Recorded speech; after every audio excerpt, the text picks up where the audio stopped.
Welcome to the Being Totality podcast, your sanctuary for all things inner exploration, outer expression, and holistic expansion. This podcast was created to be a safe space for like minded people to gather and have meaningful conversations about their own personal journey.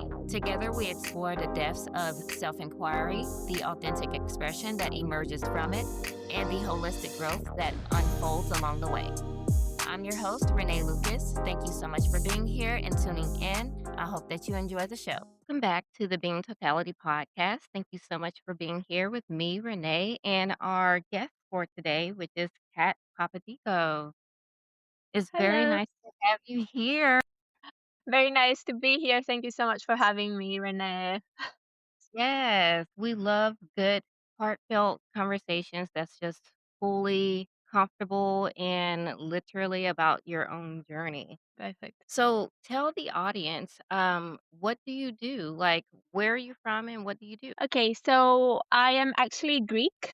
I live in Athens, Greece. So it's currently nighttime where I am. We have a bit of a difference between us. And I am a human design coach. For anyone that doesn't know, human design is a holistic self-knowledge system. It combines sciences like astrophysics and genetics with ancient wisdom like astrology, the Kabbalah, I Ching, and the chakra system. And basically, using your birth information, it creates an energetic blueprint. Think of it like a user manual of how you're meant to best use your energy, make decisions, create opportunities for yourself. So I've been doing that officially for a little over 6 months, but I have been working with human design and studying the system for 6 years now. I can't even believe it's been 6 years. Oh, that's So this is amazing. what I do. Yeah. That's a, how did you get into that? Very randomly, actually. So before human design, I worked in the travel industry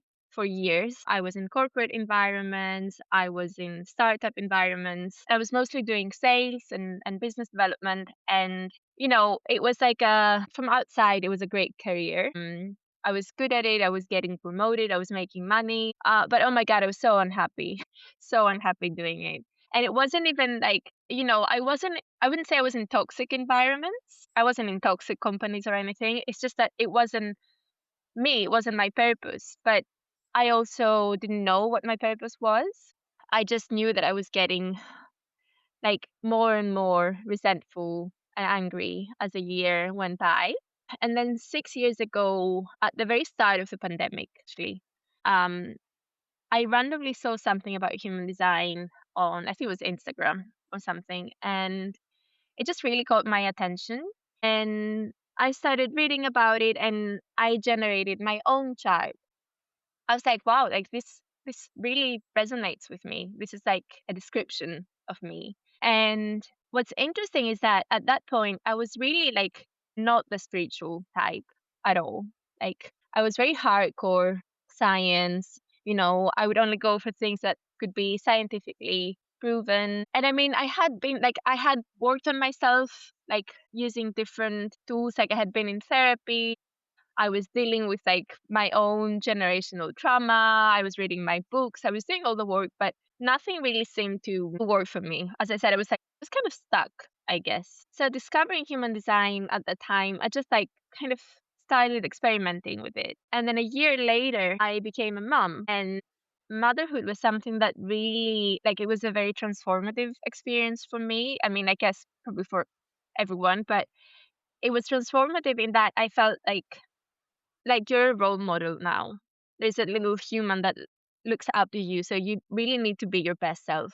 Like you can't just go on in life being angry and like hating your job and hating what you do. And it just felt like a wake up call. So I went back into human design and started studying it even more. And I had my first like reading and analysis of my chart. And I was so blown away. It felt so accurate. It felt so like I felt so seen. And I was just really given the language to describe things that I knew about myself, but I just couldn't like put into words. Right. So this is the beginning of my story.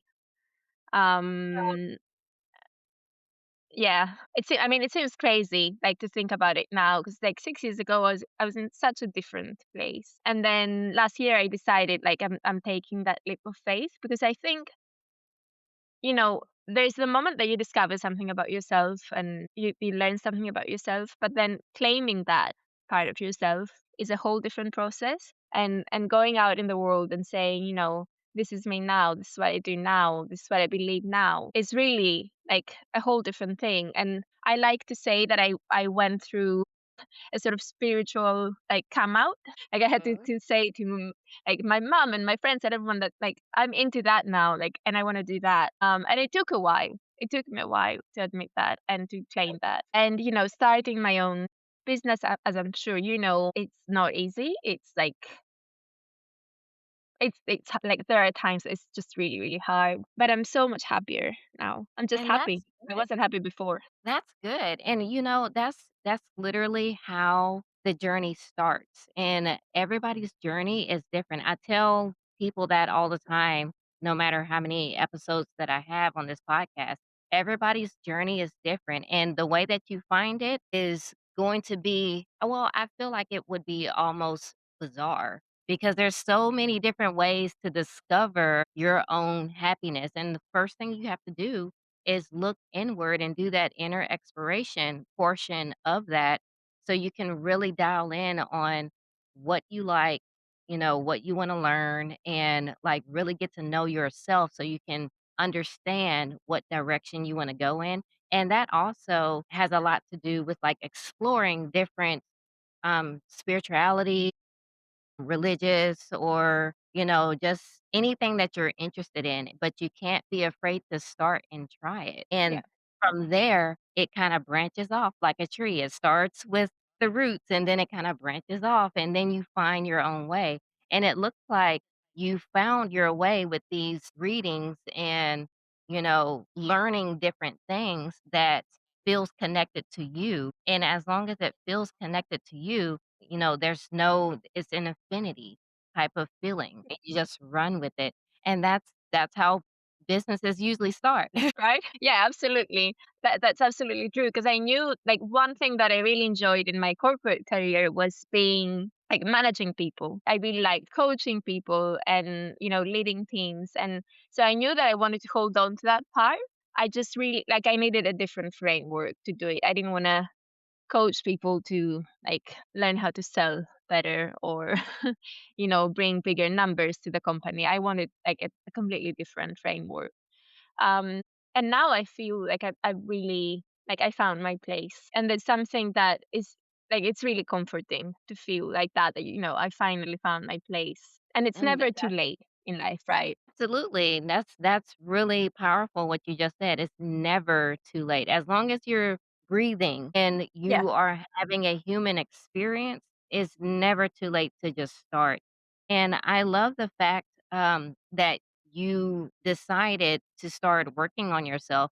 Like, is there like a specific time or situation that you was going through that made you wake up and decide that I'm gonna look inward. Like, I'm gonna try it for the first time. Think it was a combination of things.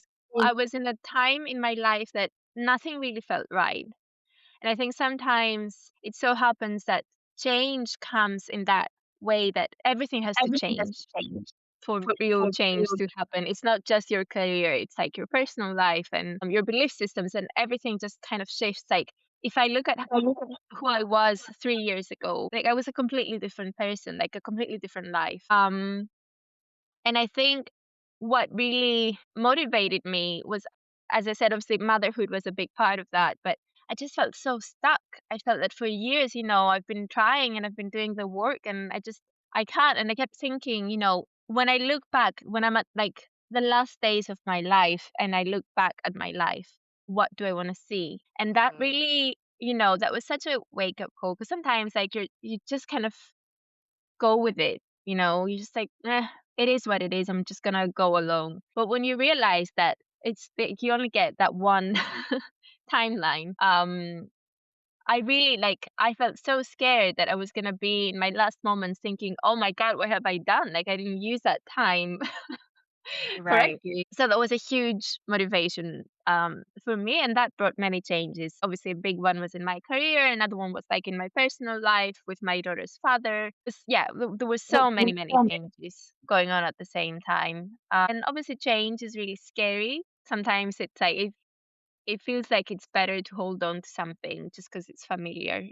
But looking back, it was definitely like it was. You can feel in your body and feel in your mind that something is off and you're not getting satisfaction from something and you know something needs to change.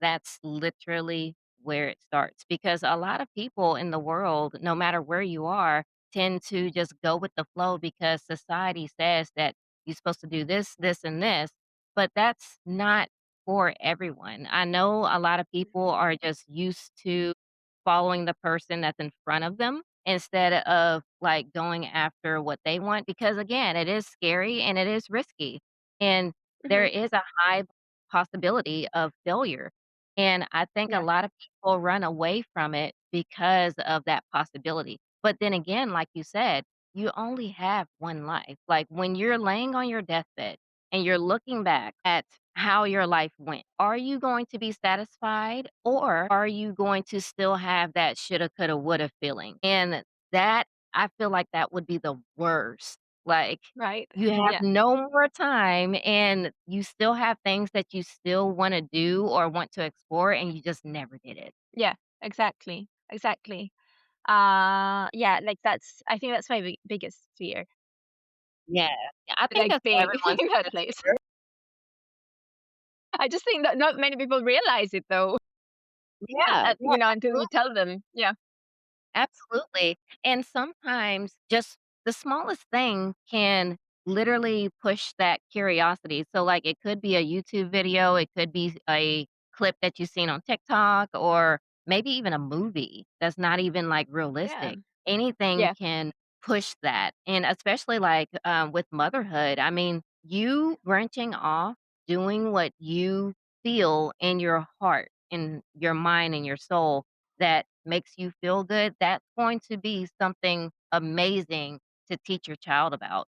Like, making sure that they understand that, like, society says this, but if you want to try this, even though Mhm. it's not a regular thing, then pursue it. And that right there, that's how we get a lot of, like, amazing, like, athletes and Olympic winners, book writers, and all kinds of musicians and all of that. And Yeah. that is amazing. Like, just the curiosity is Yeah. enough to make somebody amazing. Yeah, absolutely.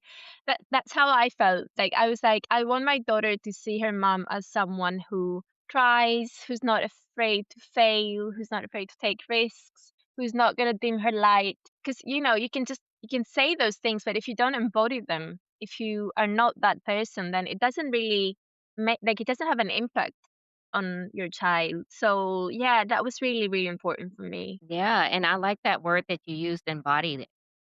Because when you embody it, and then with your child being so young, they're looking at you. So Yeah. when you see that you're doing this, this, and this, it's like, oh man, like that's amazing. Maybe I could do that, you know? Yeah. And that's so motivational. I feel like a lot of parents should like push their child to explore instead of just being like, you know how you have those families where there's like a bunch of lawyers in the family or doctors, and it's like, oh no, you can't do nothing else but be a doctor. We are a family of doctors. I feel like that's Mm. low toxic. Yeah, no, absolutely. I agree 100%. Yeah. Yeah, yeah. So, like, with your clients, is there something that people are surprised to learn about you, like, when they're working with you? I mean, I think a big part of what I do, like when I set out to do what I do today, I knew that I wanted to have a very specific like value system. That's like one of the first things that I did. I wrote down my values. And because as I said before, I was never really spiritual myself. And I'm not really like, very often in that space, the advice that people receive is very, just trust the universe, trust that this is going to happen. Like, it's not actionable advice, it's not practical advice. And I'm a very practical person. I've been like that, like really hardcore logical person my whole life. So Mhm. my clients, work with me. And I think they are surprised to see how practically I approach their problems. I am a coach, like a human design coach that recognizes that people have, debt and bills to pay and kids to feed, and they can't just like quit their jobs and hope that the universe is going to make things happen for them. Because that, like, in my opinion, that's not good advice. Like, you have to meet people where they are. So I think I've definitely had a few clients who like said that to me, like they said I was expecting like a more sort of woo woo approach, but you're very practical. Like I give them exercises and like very specific things to work on, and I even like designed digital tools for people to work, like workbooks, to help them work on specific parts of their chart, because I'm very grounded, and I think that surprises people entering like a human design session. Yeah. I mean, I feel like a lot of people kind of put coaches in a little bubble and they're Yeah. expecting one thing. But when you go to a good coach and they give you exercises and they go into detail and they're able to give you like a step by step to help you get to a in particular point in your life so that you can start exploring certain stuff or doing certain things and putting action to the thought or the curiosity, that is a good coach because a lot of coaches, they're just there for the dollar. Yeah, And unfortunately. that's Yeah. yeah, it's not healthy at all because then again, yes, everybody do need to pay their bills and stuff, but then again, that's not the first thing because when you put money first, now it steers you away from the meaning and the mission and the goal of what you set off to do in the first place. And Mhm. I feel like the money portion I do understand, but if don't embody what you're doing and then teach it or coach it in the right way for that in particular client, then, if Yeah. you don't do that, it's not effective. And I love the fact that you take the time to do that because that's rare. That's very rare around the Thank you. world. Yeah. So I think that is a wonderful thing that you're doing. And I Thank think you. a lot of people can benefit from it. Yeah, absolutely. I mean, that's how, because I knew I wanted to create something that I myself would find beneficial, like that's how I want to learn and work on myself. So that's how I approach my work as well. Yeah. What is like, do you have like a main mission for your work? Like the main goal that you want your clients to get to on a personal level? Yeah, I really want my clients to know, like when I work with them, I want them to know that they don't have to fit any mold. Like they can be as unique as they want to be, to respect their own energy, their own way of doing things. And I believe that there is a way to to be like that in the Mhm. world without necessarily asking the world to change. Like if all of us reach that point where we accept our uniqueness, the world is bound to change from that. So, and that was my experience. I was stuck in a work environment that was not like it was not working for me, and I was constantly angry at that environment. Even though, as I said, it wasn't like a particularly toxic environment, but I didn't know a way of existing in that space that didn't mean that I had to completely dim my light. So that's what I do with my clients. Like I give them the tools to, you can be in the corporate world in a way that feels true to you and that doesn't necessarily sacrifice yourself completely. So yeah, this is big for me, like helping people understand that. Love that. I love that because a lot of people don't understand that. And they just go with, like in the corporate world, I'm a corporate girly myself. And when you have to go into the office and everybody's fake and they just ask you generic questions like, how was your day? How was your weekend? And you know that they're just doing that, oh, cutie It's my pie. cat. She she came to join the conversation. Sorry about that. I love her. My cat's literally like her tail right now. But no, like, I when I go into the office and people are just asking me generic questions that they ask just because, they think it's the right thing to do and they're just being polite and they're trying to be a team player and all this and that. I'm like, "Do you really care about how my weekend went?"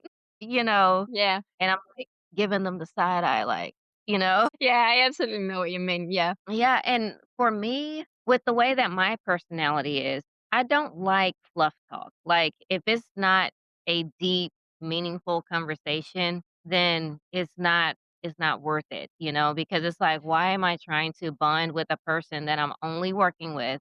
Don't consider them a friend. Don't hang out with them. I only work with them. Like, why do they need to know the intricacies of my life? Now, sometimes when you go to work, you do meet your best friend. True. Yeah. My best friend is from my workspace. That yeah, definitely. Yeah. Yeah, But not like, everyone can be your friend. exactly, like, you do get lucky like that, and I think that's Mm. beautiful because, like, majority of the time, like, if you're in that 9 to 5 situation, you're mostly at work anyway, so why not have, like, a Yeah. work bestie, you know? But then Yeah. again, Yeah. you can Absolutely. tell when it's genuine, though, and Hmm. with those genuine connections, like, I feel like those can be the best relationships that a person can have, and it can last all the way until you're, like, 100 years old, which is Hmm. amazing. Yeah. No, that's absolutely true. And I do really think that you can feel when something is not genuine, and it's just like, in my opinion, you just really have to protect your energy. Energy is currency. You have to protect it. You can't just like. And as you said, you spend most of your life at work when you are at a like 9 to 5 job. So like this can like end up being so much wasted energy that you could like use doing something that brings you joy and that really like speaks to you. Absolutely, absolutely, I 100% agree, and that's why I do feel like people do need to protect their energy, but I also feel like a lot of people don't know that they have energy to protect. Like, they always feel Mhm. like they have to lash out or defend or, be fearful of, and that's not healthy. Like, I feel like that's toxic and that's low vibrational, just low energy, and I Mhm. feel like Mhm. the only way that people can actually understand, like, the power that they actually have, like, within their minds and their bodies, is to really look inward and really be intentional, and that was my word for this year, is intentional, because if Mhm. you are not intentional, then everyone can get a piece of you, and not everyone deserves a piece of you. Like, you have to set Mhm. boundaries, you have to know you have to set boundaries, you have to know your values, and you Mhm. also have to know when to say no, and a lot of people are scared to say no as well, Yeah. and that's also I mean, dangerous. yeah, that's something that I see time and time again with clients. And I think it comes down to the fact that we've been so conditioned to ignore, the signals that our own bodies are giving us. Our bodies are really wise. And that's something that has been like scientifically proven as well. Like, I'm not even talking about the spiritual side of that. But we are so conditioned to ignore those signs. We know that a decision is not good for us, but because it makes sense, or because it's, what our family wants us to do, or what's like the right thing to do, we go ahead and do it, and we end up being so miserable. And then that goes on to manifest in like health issues and mental issues and all that. We end up with a society of people who are completely disconnected from their own self. And that's dangerous because if you're disconnected, then that means that you can be manipulated. You can be all kinds of things that's not healthy for you. And Hmm. other people, I did notice like throughout the year, like when this year's, well, not literally when this year started, I kind of noticed it like a long time ago, but a lot of people do not care. And you have to care about yourself more than you care about other people sometimes. Now, Hmm. I'm not saying that, with parents it's a little bit different, but you can't forget about yourself because the little ones is looking at you. And the little ones, like you are the first teacher for the Hmm. child. So you have to look at yourself first when it comes to like the parenting part of it. But then again, do not forget about yourself. And a lot of parents do, and they just worry about the kids, worry about the husband, and they literally just forget about themselves, and that is dangerous. And Hmm. you can still be married and be a parent and still want to have a little bit for yourself. Like, there's nothing wrong with that. That's actually healthy because it creates balance. And I feel like people in general have lost their way because of how society is structured.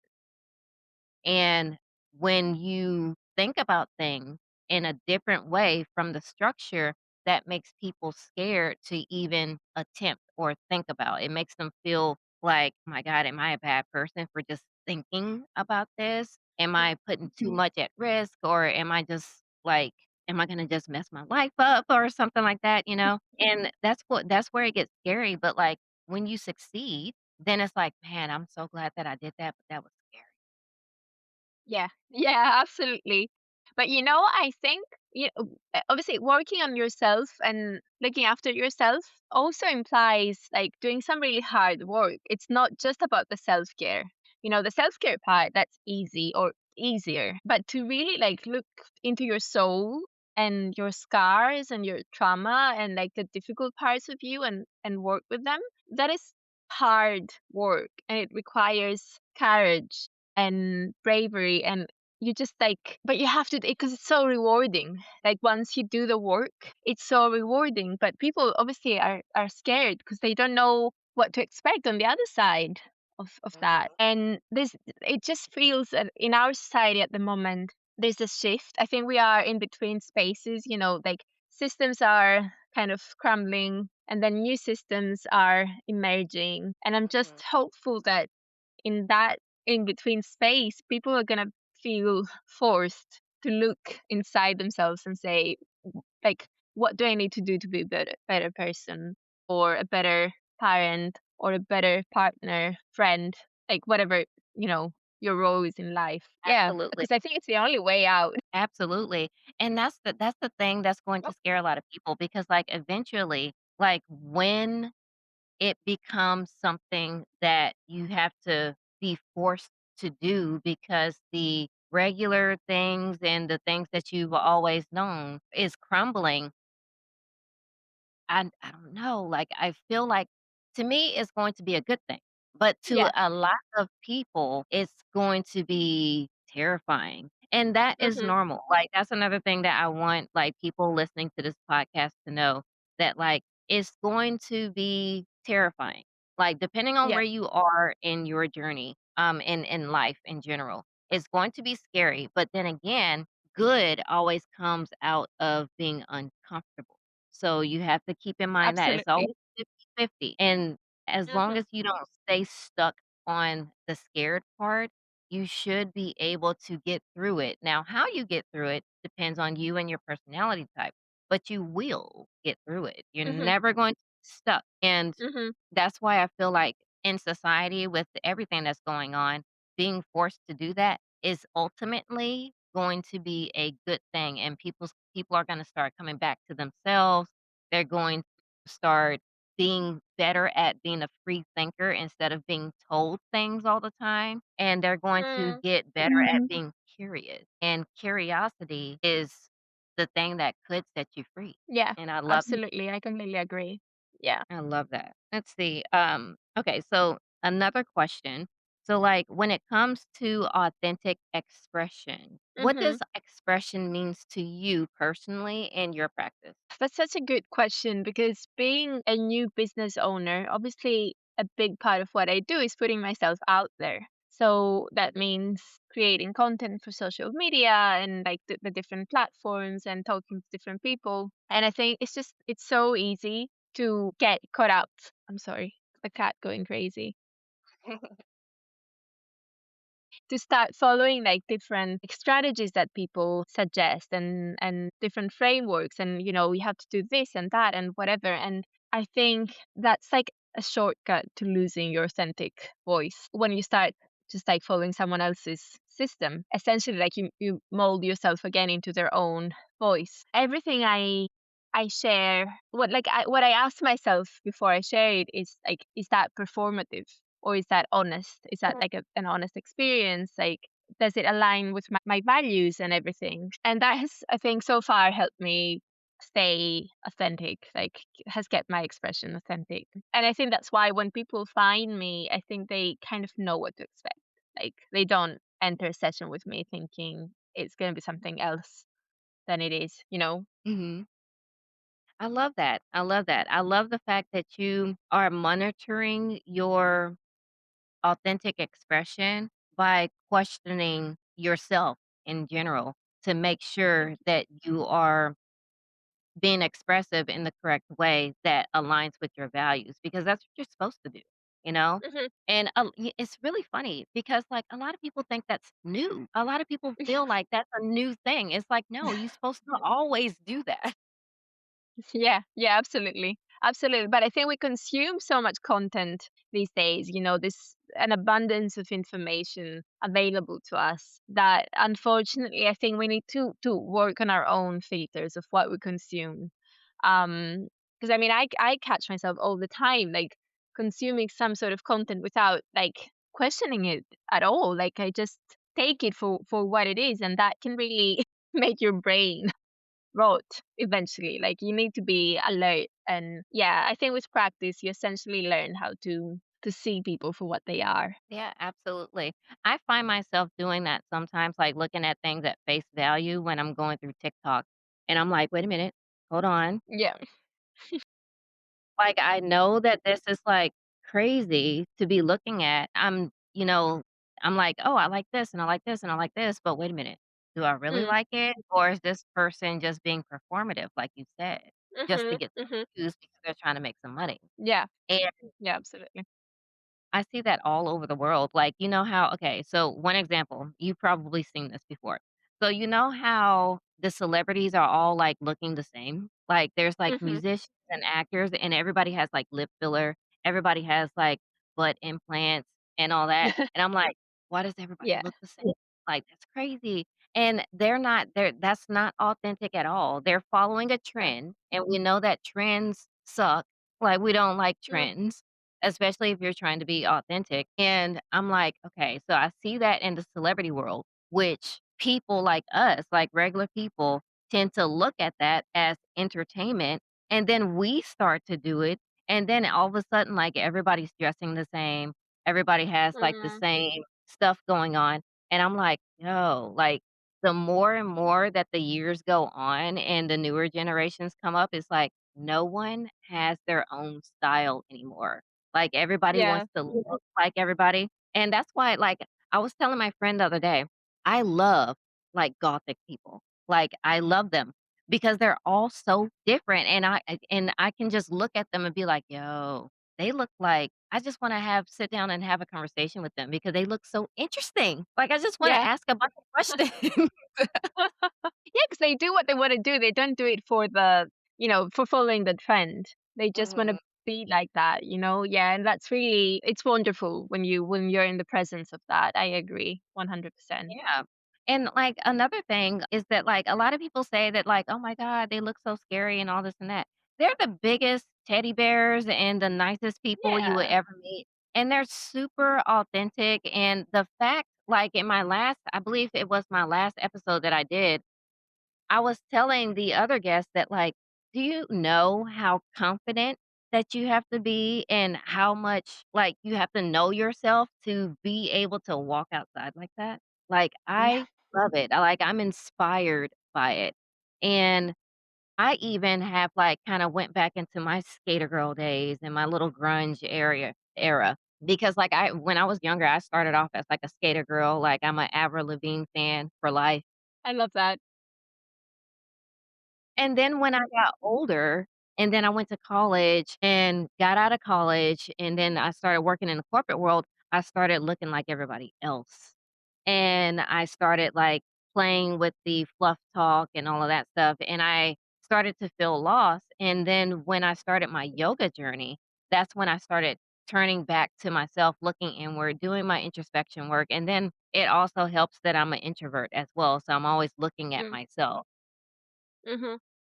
It helped me become, like, more comfortable with who I know that I am, and I'm just I'm a alternative grunge style girl, you know? Now Mhm. my style is not as, out there and in your face like a lot of people's, but I kinda combine my style with, like, the boho, like, bohemian type of style, and if you put, like, alternative grunge and bohemian style together, that's me. Yeah. And a lot of people's like, "How do you even do that? Like, how do you even put those 2 together?" Because they're total opposites. And I'm like, Mhm. "That's where the creativity comes in." And that is the essence of authenticity because Yeah. when you're more authentic, you get creative. I love that you say that because when I started my company, one of the first things that I had to do was to create like a brand. I had to come up with the colors and like the images and the style. And obviously in that space, everything tends to be very like earth tones and beige and calm and just like relaxing. But I just wanted like the Italian summer aesthetic, like the blues and the reds, because I'm always with a red lip on, and this is just who I am. And it was a completely different aesthetic. And the graphic designer that I worked with was like, "Are you sure you want to go that way? Because it's like it's completely different from what people normally do in that space." And I was like, yeah, like, let's just give it a try. If it doesn't if it doesn't work out, if people hate it, like we see what we do, but people don't care. I think people care about authenticity at the end of the Yeah. day. When I started putting myself out there and doing TikTok videos and Instagram reels and all that, it was really scary at first. And there was that voice in my head, thinking, oh, that girl that I went to school with like 20 years ago is going to see that and she's going to judge me. But once you do it a few times and once you claim your authentic self and you experience how liberating that is, it's also the time that you kind of discover that people don't care. Yes, And if yes. they do, like that's on them, right? Absolutely, like, you definitely discover that people don't care, and then you also well, what I've discovered is that, 1, people don't care, 2, people love people that have the guts to do it, Mm, and, like, the guts to be different, and that is very high vibrational and is inspirational as well for people that's, like, on the fence, you know? mhm, And I love that because, like, I feel like as long as you feel like it embodies who you are and it supports your values and you're comfortable with it and you like it, that's all that matters. Because if you don't like it, yeah, then, like, who else is gonna like it, And it doesn't even matter if it's, like, wild or not. Like, I mean, being authentic and expressing it, you can express it in so many different ways: clothes, hair, makeup, lipstick, nails. Like, I see a yeah, lot of like, I have a friend, she always has her nails done, and it's the most beautiful thing I've ever seen, and that's, like, her thing. Like, if her nails mhm, isn't done, she does not feel pretty, and I'm like, I love that for her because that's her thing, And it's I don't know, like, it's inspirational for me because it's like, "Well, you know what? Maybe I should, you know, see what's going on with my nails, but I'm definitely gonna have something going on." And it gets that curiosity going, yeah, yeah, And absolutely. I just admire people like that and including myself because I'm in that circle as well. But being inspirational enough and being confident enough to just dare to do it is how amazing things come to be. And that's how we get celebrities. Like it- when you thinking about a singer or something, I'm pretty sure every band out there has had their very first gig ever in the world, and nobody showed up, you know? Yeah, of course. Yeah, everyone starts somewhere, right? Yeah, absolutely. It's just that we usually see the curated version of things, and we don't see all the steps that led to that fame or the success or whatever it might be. Yeah, absolutely. Yeah.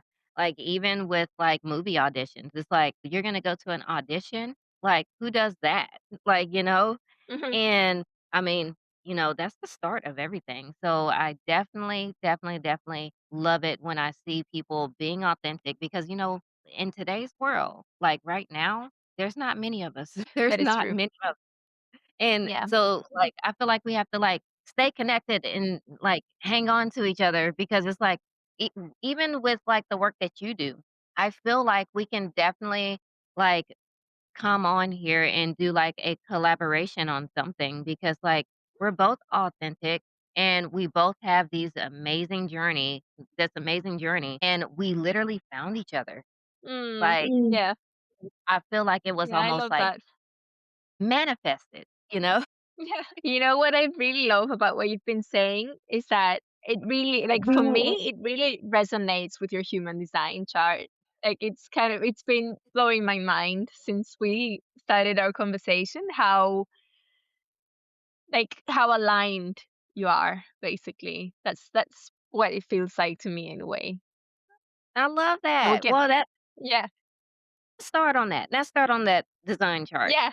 Yeah, absolutely. I'm not gonna show you the chart because I think like it's just going to confuse you. So I'm just gonna talk about some key points. So what I like to do when I first look at someone's chart is to kind of recognize the different patterns that emerge. And one of the things that I like, the first thing that I saw in your chart is that it's very unique. Like obviously every chart is unique, but yours is unique in that some of the most key aspects of your chart are really rare. Like you don't see them very often. And I was curious, like when I was looking at it, I really felt like I wanted to ask you whether, have you felt different in your life? Like have you felt like, oh, there's something different about me?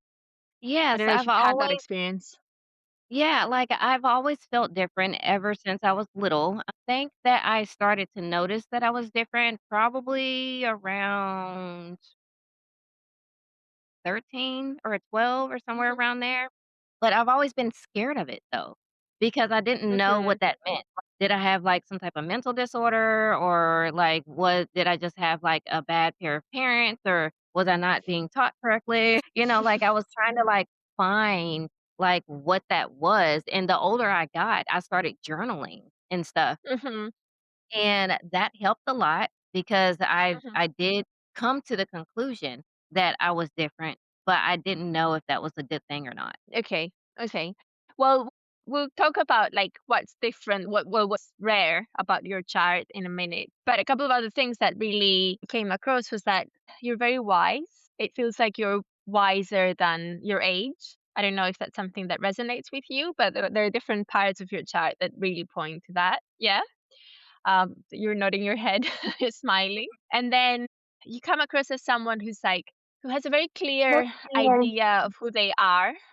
You carry this amazing like motivation and willpower, but you also have this sensitivity and you may be easily impacted by those around you. So there's like a tension there. Is that something that resonates with you? Yeah. Yeah. How do I word this?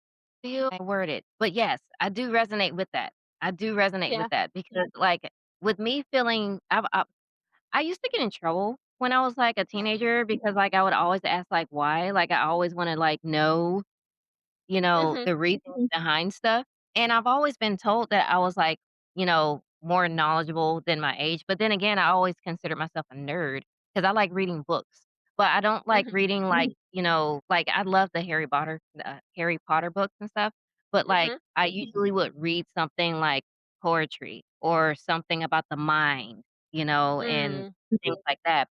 And I've been told that I might be an empath, but I don't know if that's true. I think I just have like maybe like this mood, like this bipolar situation going on, or maybe like BPD or something because I'm highly sensitive. Which Yeah.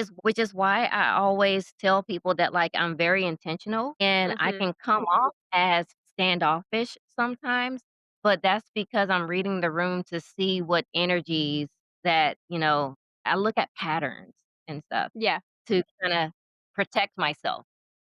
Yeah, yeah, that resonates a lot with what I'm seeing in your chart. So there are certain parts of someone's chart that are actionable, and these are usually the first ones that we talk about. I mean, it's like you can go really deep into someone's chart, but that can get like a bit confusing because you're just being handed like a bunch of information and then you don't know what to do with it. So I've noted down a few things that I wanted to talk to you about. So first of all is your type. So our human design type speaks to how we best use our energy. What's the most aligned way to use our energy? And out of the five types, your type is a projector. So So only 20% of the population are projectors. And you guys, you're here to guide. You're the natural leaders, your advisors, your teachers. Like some famous projectors are Nelson Mandela, Barack Obama, Princess Diana. So you get where I'm going with that, like that kind of energy, right? And you're very sensitive to like about people and to people's energy, and you're very wise about people, which gives you this like amazing insight into how others are meant to like use their gifts. And being in the presence of a projector like makes the rest of us feel really seen, because you guys like you ask the right questions, you see through us, and you just really you're very gifted without even trying. See, that's another thing. I've been told that before. That's the second time I've been told that. Yeah. Because a lot of people say that, like, I include people in conversations that's being left out. So, like, if I am in a conversation with somebody and I notice that somebody is being left out, then I'll be like, "Hey, what do you think?" Or, like, I'll Mm, intentionally, like, add that person in and then, like, literally kinda yeah. make everybody feel like they're included. Yeah, yeah. I absolutely get that as well. Like I was gonna talk about that in a minute as well. But yeah, like do you feel like you're a natural born leader and teacher, and is that something that resonates with you? That kind of that identity? I mean, I never really looked at it that way. Like, I just kind of do stuff and people come to me, and I feel like I am a good idea generator and I'm a good motivator, and I can be looked at as inspirational, but I don't think I look at myself as a teacher. I feel like I look at myself as like a guide. So, Yeah. like, I do feel like I'm super wise when it comes to in particular things. Like, I'm definitely not the smartest person in the world, but as long as I'm not the dumbest, I feel satisfied. But on in particular things, I feel like I would be the best person to go to, especially like for like example, like high schoolers, right? Like high Mhm. school, it can be like crazy, right? And if a person is like outcast or like they're getting bullied or whatever, and they can't talk to their parents about it. The teachers ain't doing nothing about it, and, et cetera. Then I feel like I would be that person to give them a good guideline to use to start with that is Mm, effective immediately that will take their mind out of depression and also keep them from getting into fights and stuff, but mm, also defend themselves and protect their energy at the same time. So that would be a good example, like, yeah. with that.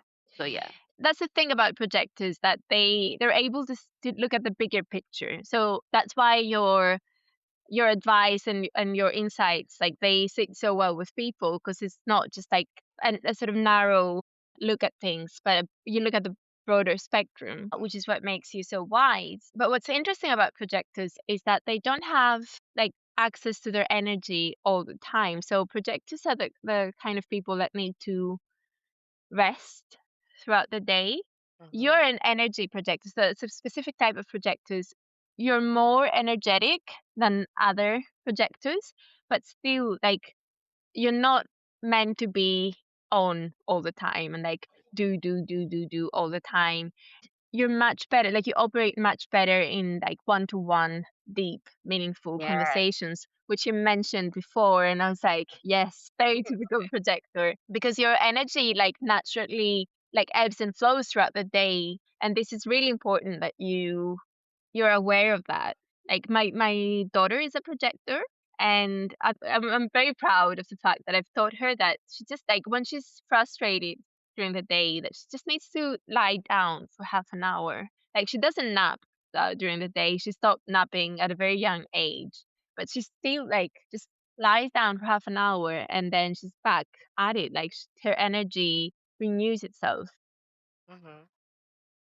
I don't know if that's something that feels familiar to you. Yes, that is familiar because, like, okay, so I work from home and I work a regular job outside of this, and I work from 8:30 to 5. And during like Monday through Friday, that's when I work. Now, on the weekends, the first thing I do on a Saturday morning is go for a hike. Like, I have Mm. to recharge my battery by being outside in nature. And I don't care if it's raining, I don't care if it's snowing, as long as there's no tornado outside.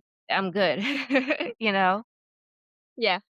But being in nature, going on a nature trail or being around like a waterfall or like up in the mountains somewhere or by a lake, or ocean or something like that, that recharges me. And I literally, like, all of my friends know that, like, I cannot be around people for too long. Like, I have to recharge my battery because I will get drained, especially Mm-hmm. around in particular types of personalities.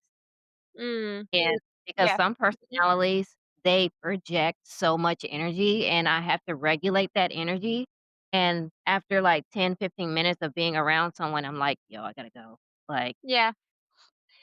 Yeah, I absolutely get what you're saying.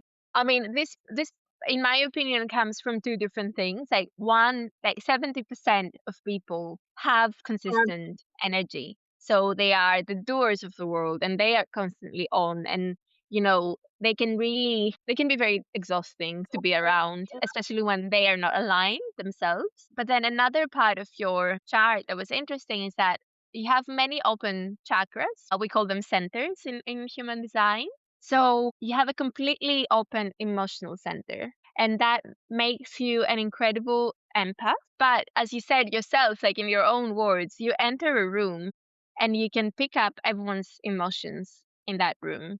So learning that these are not your emotions to carry is like such an important lesson for you, because you can easily get caught in picking up that kind of emotional tension wherever you go, but it's not yours to carry. So you can use that, you can leverage that as your wisdom, that empathy that you have, and just set boundaries around it.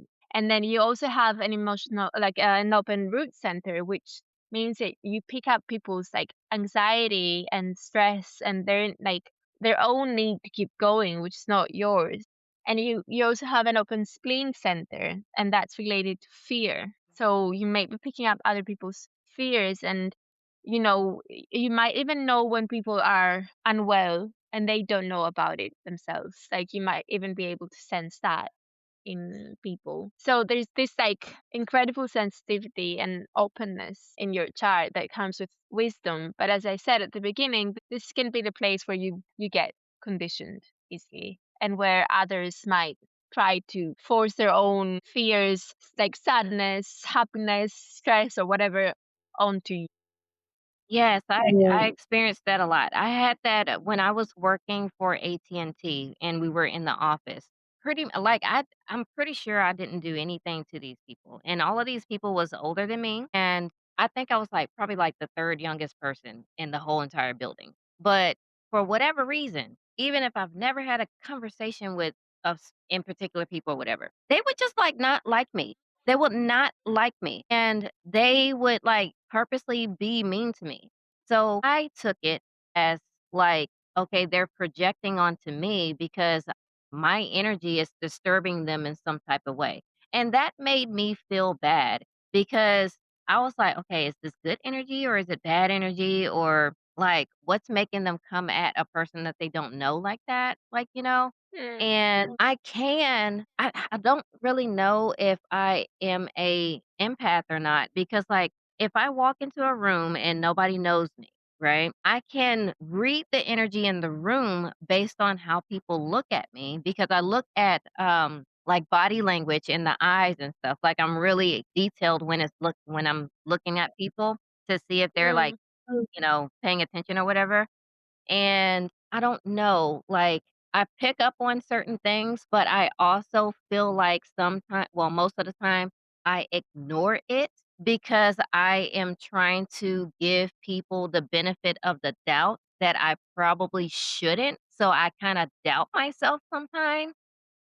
And Mm. I feel like I need to work through that because that keeps biting me in the butt a lot. And I Mm-hmm. realize that because it has been a pattern. Yeah. Maybe I am an empath, but I just don't know how to maneuver it, maybe, possibility, I don't know. So what's really interesting about projectors, as I said, you have this natural talent of like looking at the bigger picture and guiding people. But it's really important that your gifts are invited. So there's something in human design that we call the strategy, and the strategy speaks to how we create opportunities, right? And so the strategy for projectors is waiting for the invitation. And this, like, it can sound very passive, like it can make you feel like you're that passive wallflower waiting for someone to pick you or speak to you, but it's nothing like that. The idea is that, sometimes projectors have the tendency of being like, "Oh, I know the answer, and I know how to fix this. Like, let me tell you how to fix this." That's me. Whereas, it's you? Yep. So it's really important, energetically speaking, to allow people to invite you in. So you put yourself out there. You say, "These are my gifts. This is what I do best," and then let people invite you in rather than forcing yourself. Because some people are just not ready for your wisdom. They're not ready for your insights, and they might feel like, "Oh, she sees me, but I'm not ready for that." And that's when they get like angry and frustrated and whatever it may be, and you get bitter. And that's like, for projectors, bitterness is that signature that something is off. And Mhm. it happens when you're not being invited. Because yes, you're wise, but not everyone is ready for your wisdom. Okay, Most that people, in makes fact, sense. won't be. Yeah. That makes sense because I've had, like, in previous friendships, right? I've had people be like, well, like, like, I will come to your aid, right? And because you're my friend, I feel like I need to protect you. And, like, I get territorial over my friends sometimes because, like, I care about them, Hmm. And when I come to their aid, sometimes they would get mad at me and be like, "That's not what I need right now." Like, I don't like, and then I would look at them confused like, "What do you mean? That's exactly what you Mm, need, right?" But they're not there in the mind yet. And no. okay, that makes sense. Yeah. So next time, like, instead, what you can do is to say, "I can help you with your problem. I think I know a solution to your problem. Let me know when you're ready for me to help you." And that clears your path. And, it doesn't pose you as a threat to people, because people can get Right. threatened by your presence. Yeah. So I'm glad that makes sense. So it's a like, for me, the strategy of projectors is probably one of the most misunderstood parts of human design. And interestingly, in your case, there's another part called the authority, and that's our decision making process. So you have a really rare decision making process. Like, only 1% of the population has that. And it's rooted in your ego center. So you're basically meant to make decisions with your heart. Like, you're meant to follow your heart. When your heart is in something, you have like an unbelievable motivation to go after it. Like, not many people can reach that level of being as motivated as you can be. But very often, people that have that authority might struggle if they're not being seen and recognized and valued for what they bring to the table. So you have that side of you, and then you have the projector side of you, which again says, I need to be recognized for my gifts. So you might often find yourself like being upset over someone not accepting your wisdom, not being ready for your wisdom. Yep, Is that that's me. true? Yeah, That's me. yeah. So it's really important, like with an ego authority, like when you're making a decision in life, and that could be about your career or your friendships or relationships, like moving or whatever it might be, it's important that you ask yourself, do I really want this? Is my heart in this? Am I motivated for this? And, people might try and tell you that this is selfish, because unfortunately, that's not how we are taught to make decisions. We're taught to make decisions with our minds and like with a list of pros and cons. Mhm. But human design teaches us that that's actually not the aligned way to make decisions. You need to look into your soul, into your body to make decisions. And for you, that's like such a such a gift to just follow your heart, and then that it's going to lead you where you be. I'm But conflicted I'm yeah, conflicted with in that what way?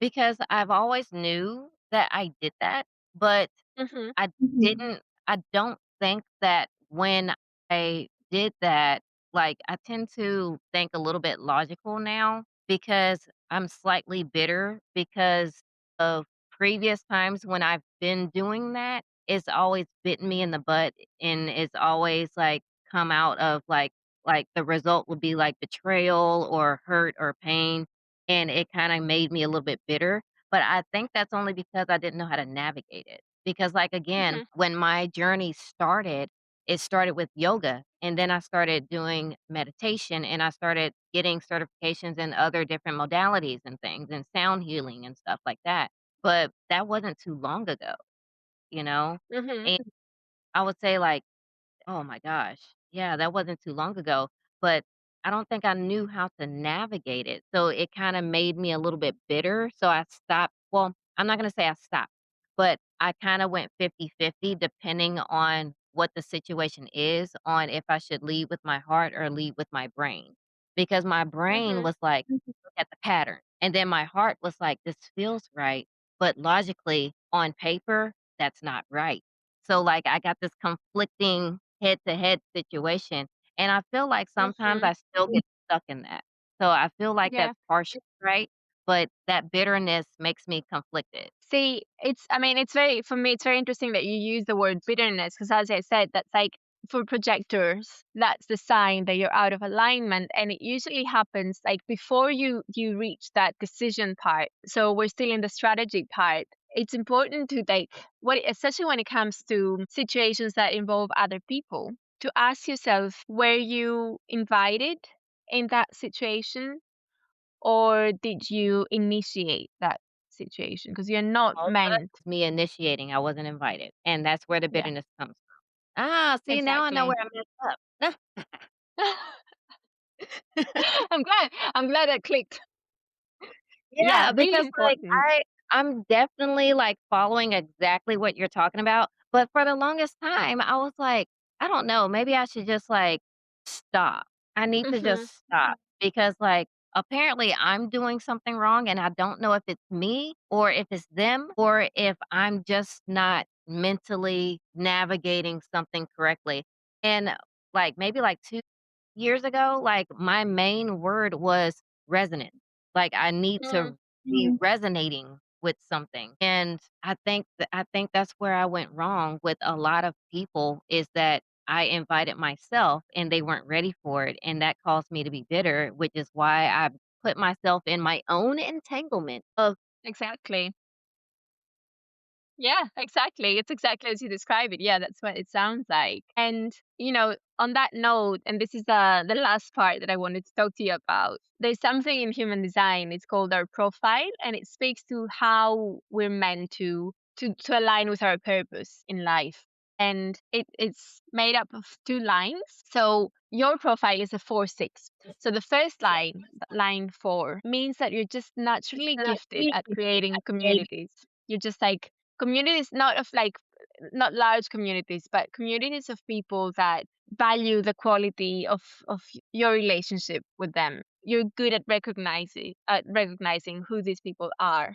But then the second line in your profile is for me one of the most fascinating lines in human design. The 6 in your profile basically says that you experience life in cycles. So the first couple of decades in your life is when you go out there, you experience a lot of things, you try out many different things, you probably make mistakes. For a lot of people, like they often describe these times as like quite challenging times. And then you enter like your late 20s, which is where you are at the moment, right? Like your early 30s. And that's when you start making sense of all those past experiences. Like things like start kind of clicking into place. As you just said, like you're in that journey of kind of looking at old patterns and kind of figuring out what works and what doesn't. And the reason why I find this line fascinating is because it just keeps getting better. Because once you reach that your phase, that's where like you are your peak wisdom. You are a role model. People are gonna be looking up to you. You're gonna be this like wise person in your society, in your community. So I just wanna like give you that message of hope that life is gonna get better for you in like understanding yourself and your patterns and how you use your energy and how you fulfill your purpose in life. And I think I that's love very exciting. I love that. Like, I would love to be 50 and be, like, the person that everybody goes to be like, "Hey, I'm stuck on this. Like, am I tripping? Or do I need to work on something? Or like, I would totally be like that one grandma, like, the neighborhood grandma that, like, everybody comes to. Like, I feel like there's something wholesome about that. Yeah, I think so. I completely agree, and I can definitely see you being that person. Yeah, I Yeah, love my 100%. chart. I love my chart. That was great. Thank you.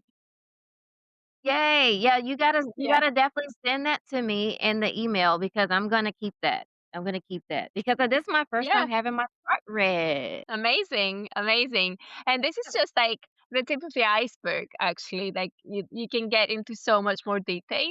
But yeah, I think it's a good start. I think I gave you many things to think about going forward, or at least I hope I did. But I'm glad that I saw you having moments of, yeah, like that makes sense. Wow, which is what happened to me when I first discovered human design. So I love passing that experience on. Absolutely. I definitely resonated with a lot of what you said, especially like from childhood all the way up until now. It's like if I look back and I compare it to what you were saying, I'm like, because like back then I didn't know what it was, and now I'm like, "Okay." So now I can kinda work on getting rid of that bitterness then because, like, instead of me, like, inviting myself, I know that I have to be invited, for that because I do value small groups of people. I don't like, big friend groups. I feel like that's just disingenuous, but, I don't mind having small, close friend groups where, we know a lot about each other and we can have deep conversations about, like, I don't know, quantum leaping and frequency and, lyrics of a song and all that stuff, like dissecting Hmm. certain stuff, going really deep about things. And I really enjoy those type of connections because to me, that's like, okay, that's like super authentic and like we're just vibing. Like I'm all about good vibes, you know? Yeah. And Yeah, absolutely. I realized that one of the biggest things that I value in my life is experiences and memories, because like Mm, even like for me, I'm a pantheist, so I believe in energy. And I feel like my soul is having a human experience inside of this body, like, and when we die, the body doesn't go with us, but the soul still has those memories and things of that nature. And it can be taken wherever it's going, like those memories and experiences are going with it. And memories and experiences are not physical. So that's mm, also a indicator of like energy. Like it can move your energy around as well.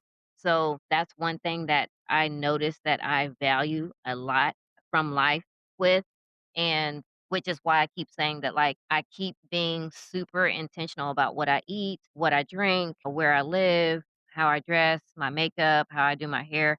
Everything is super intentional because that helps with energy. Like, your energy is kinda like blood pressure. It continues to move and move and move and move.